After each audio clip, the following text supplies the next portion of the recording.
150편으로 이루어져 있는 각 시편을 보시면 예외 없이 표제가 붙어 있습니다. 활호 비슷한 걸로 그 표제를 통하여 저자나 그 시에 노래를 하는 방식, 사용되는 악기, 기록 시기, 배경 등에 대해서 알 수 있습니다. 그런데 표제가 없는 시도 적지 않게 있는데요. 그런 시편은 누가 언제 어디서 어떤 배경 하에 기록되었는지 알 수 없습니다. 학자들마다 추측만 할 뿐입니다. 오늘 본문 같은 경우에는 저자의 이름만 나와 있습니다. 누가 기록한 시라고 되어 있습니까? 다윗의 시. 더 이상의 상황은 알 수 없습니다. 성경에는 확실한 것만 기록해 놓기 때문에 그 더 이상의 것은 추측해서 기록할 수는 없었기 때문입니다. 다만 내용으로 미루어 볼 때 노년에 자신이 왕으로서 백성들을 위해 교훈으로 남긴 시일 것으로 추정이 되고 있습니다. 아무튼 오늘 본문에서 시편 기자 다윗은 하나님의 백성들에게 악인과 의인의 삶을 대조하면서 의인으로서의 삶을 살아야 한다 하는 것을 강조하고 있습니다. 먼저 의인들에게 말합니다. 3절 여호와를 의뢰하고 선을 행하라. 땅에 머무는 동안 그의 성실을 먹을 거리로 삼을지어다. 이 땅에 사는 동안 여호와를 굳게 믿고 착한 일을 하면서 주님의 모습을 닮아가십시오라는 뜻입니다. 하나님이 야훼 여호와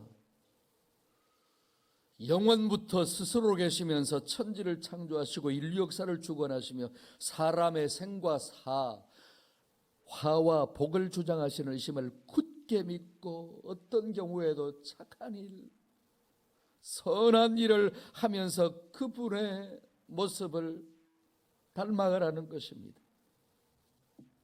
4절 또 여호와를 어떻게 하라? 기뻐하라. 그가 내 마음에 무엇을 내게 이루어 주시리로다. 소원을 내게 이루어 주시리로다.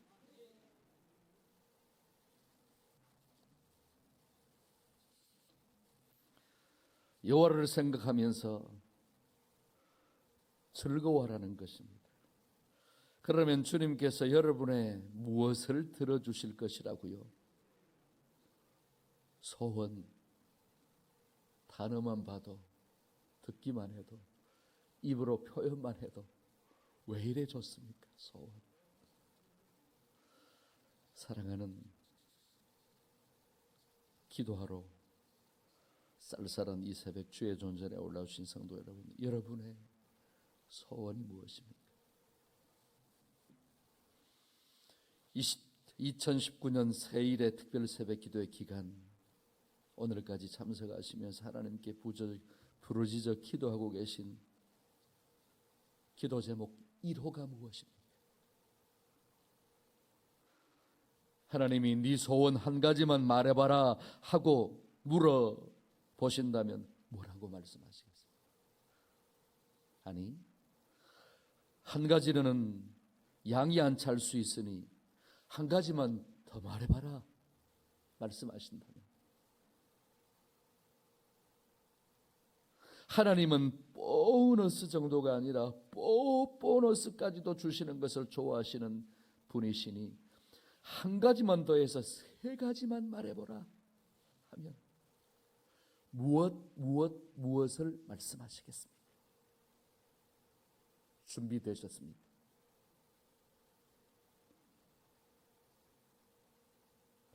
세 가지 가지고는 안 되겠다고요?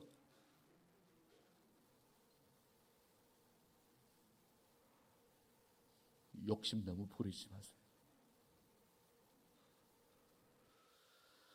그가 내 마음에 소원 세 가지 아니 모든 소원을 다 이루어 주실 것이니 믿고 기뻐하고 즐거워하라는 것입니다. 웨스트민스터 신앙고백서 소요리 문답 제1번이 무엇입니까? 목회자들을 위한 대요리 문답도 마찬가지입니다만 무엇입니까? 사람의 제1되는 목적이 무엇인가 하는 질문이고 답은 무엇이지요? 같이요. 시작. 하나님을 영화롭게 하는 것과 영원토록 그를 즐거워하는 것. 한 가지 답 같아 보이지요. 그런데 두 가지입니다. 먼저는 하나님을 영화롭게 하는 것입니다. 영광을 올려드리는 겁니다. 모든 삶을. 나머지 하나가 더 있습니다. 영원토록 그를 즐거워하는 것입니다. 하나님께 영광도 돌려야 하지만 그분으로 인하여 영원토록 즐거워하는 것도 사람으로서의 제일 되는 목적입니다. 왜요? 그가 내 마음의 소원을 다 이루어 주실 것이기 때문에 한 가지, 두 가지, 세 가지 정도가 아니라 all, everything, 남김없이 한정없이 이루어 주실 것이기, 그 사실을 기억하고 모든 소원을 하나님께 다 말씀드리시기 바랍니다. 얼마든지 염려 마시고. 할렐루야. 그래서 기뻐하고 즐거워해야 됩니다. 다음으로 갈 길을 여호와께 맡기고 그를 의지하는 것입니다. 5절에 내 길을 여호와께 맡기라 그를 의지하면 그가 어떻게 하시리라고요? 이루시고. 어제도 말씀드렸습니다마는 세상이 좋아져서 차에 타서 내비게이션 한 번만 누르면 어떤 길이든 안내해 줍니다. 한 번도 가보지 않은 목적지라도. 그런데 여러분, 사람이 만든 그렇게 비싸지도 않은 내비게이션 하나만 차 안에 장착해도 그렇다면 천지를 창조하시고 인류 역사와 생사 화복의 주관자가 되시는 하나님이 친히 길을 인도해 주신다면 어떤 목적지에 어떻게 못 도착하겠습니까?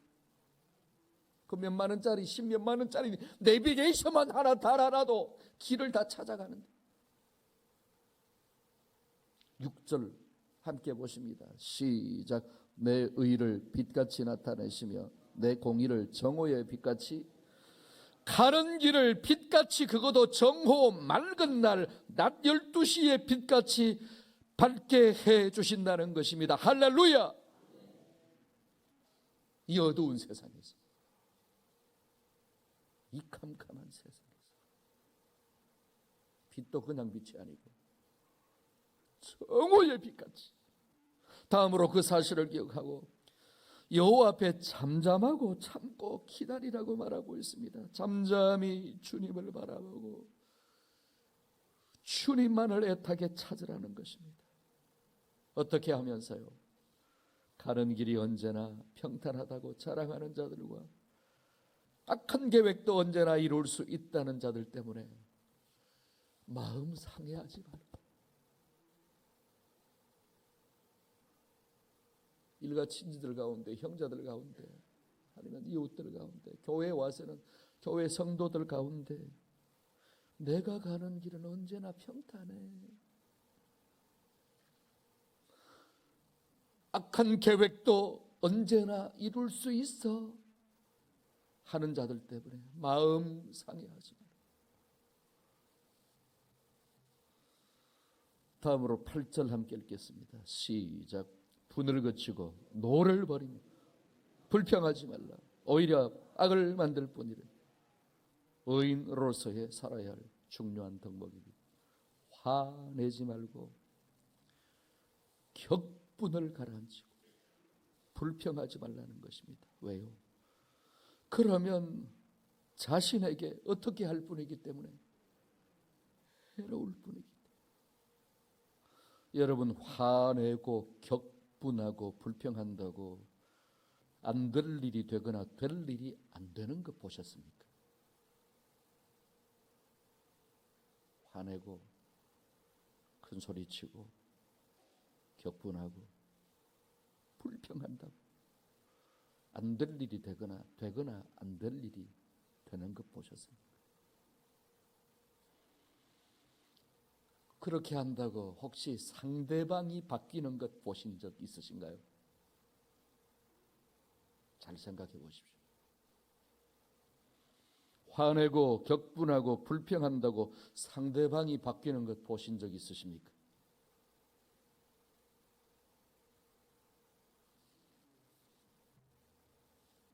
저는 없습니다.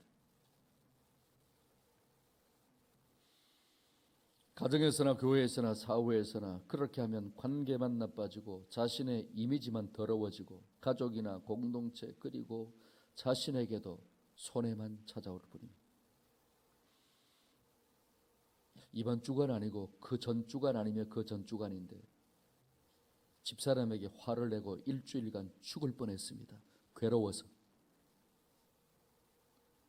들어갈 때 표정을 어떻게 하고 나올 때 표정을 어떻게 하지?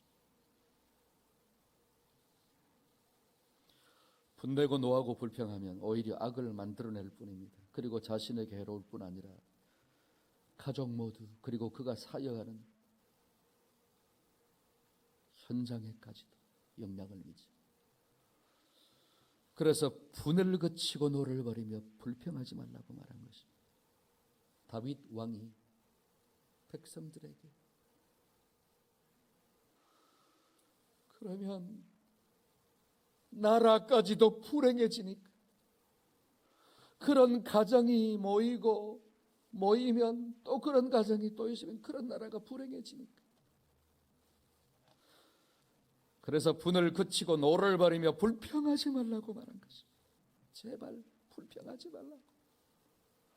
분도 그치고 노도 그치고. 그것이 의인들의 삶입니다. 다음으로 악인들을 향하여 말했습니다. 진실로 악을 행하는 자들은 끊어질 것이나 하나님을 경외하지 아니하고 악한 마음 먹고 말이나 행동이나 공석에서나 사석에서나 못된 언행을 하면 그 결국에는 끊어진다는 것입니다. 누구처럼요? 다윗이 이스라엘 2대 왕으로서 노년에 기록했을 거라고 추측되는데 그렇다면 하나님을 경외하지 아니하고 악한 마음 먹고 언행에 못된 짓을 하면 결국에는 끊어진다. 누구를 염두에 두고 한 말일까요? 사울. 여러분 그의 최후가 어떠했습니까? 블레셋과의 전투에서 부상을 당한 다음 자기 칼에 엎드려서 죽었습니다. 그날 그의 세 아들과 무기를 든 자, 왕이니까 호위병들 그리고 그 외의 모든 사람이 그날에 다 함께 죽었습니다.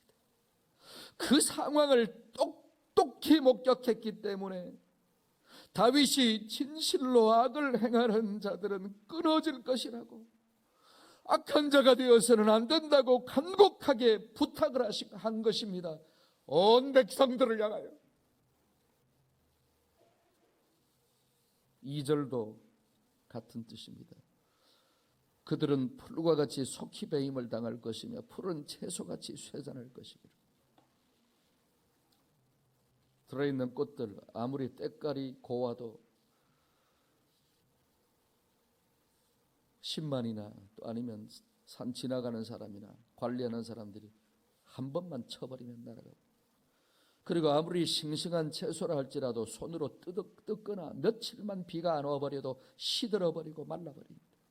악인, 악하고 독하고 못된 말을 하고 뒤에서 못된 행동을 하는 사람은 반드시 그렇게 된다는 것입니다. 10절도 마찬가지입니다. 10절 함께 읽으실까요? 시작. 잠시 후에는 악인이 없어지리니 내가 그곳을 자세히 살필지라도 없으리로다. 다윗에게는 1차적으로 누구였겠습니까? 사울. 찾아도 없었어요. 본인도 죽었고 세 아들도 죽었고 호위병도 죽었고 그날 전쟁에 참전했던 사람은 다 죽었어요. 그래서 1절에서 말합니다. 악을 행하는 자들 때문에 불평하지 말며 불의를 행하는 자들을 어떻게 하지 말라고요? 시기하지 말지. 그런 사람이 잘 된다든지 뭐 그런 사람들이 형통하다든지 그런 사람들이 뭐 좋아 보인다든지 그런 것 절대로 시기하거나 그들이 어떻게 한다 불평하지 말라는 것입니다. 그러나 11절 그러나 온유한 자들은 땅을 차지하며 풍성한 화평으로 즐거워하리라. 여기서 말하는 땅은 궁극적으로는 하늘나라를 가리키고 다음으로는 세상의 모든 땅도 포함됩니다. 땅을 차지하며 풍성한 화평으로 즐거워하게 된다는 것입니다. 누구는요? 의인은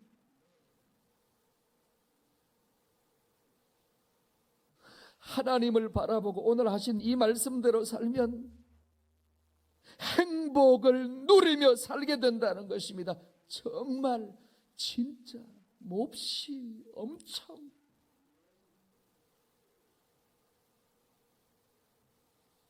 산상수훈 마태복음 5장에서도 예수님이 말씀하셨습니다. 온유한 자는 복이 있나니 그들이 땅을 기업으로 받을 것이요. 예수님의 말씀. 온유한 자, 악한 자, 못된 자, 독한 자, 악인이 아니라 의인, 온유한 자. 사랑하는 성도 여러분, 의인의 삶을 살고 싶으십니까? 악인의 삶을 살고 싶으십니까?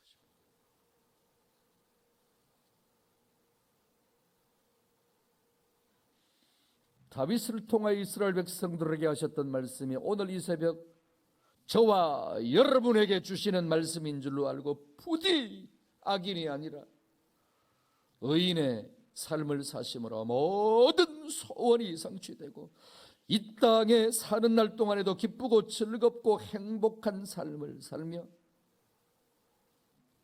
땅도 차지하여 물질적으로도 풍성하게 베풀고 꾸어주며 나누어주는 삶을 살다가 하나님 오라 하실 때 저 천국에 가서도 주님 주시는 귀한 상급과 면류관 받는 저와 여러분이 되시기를 주의 이름으로 축원합니다.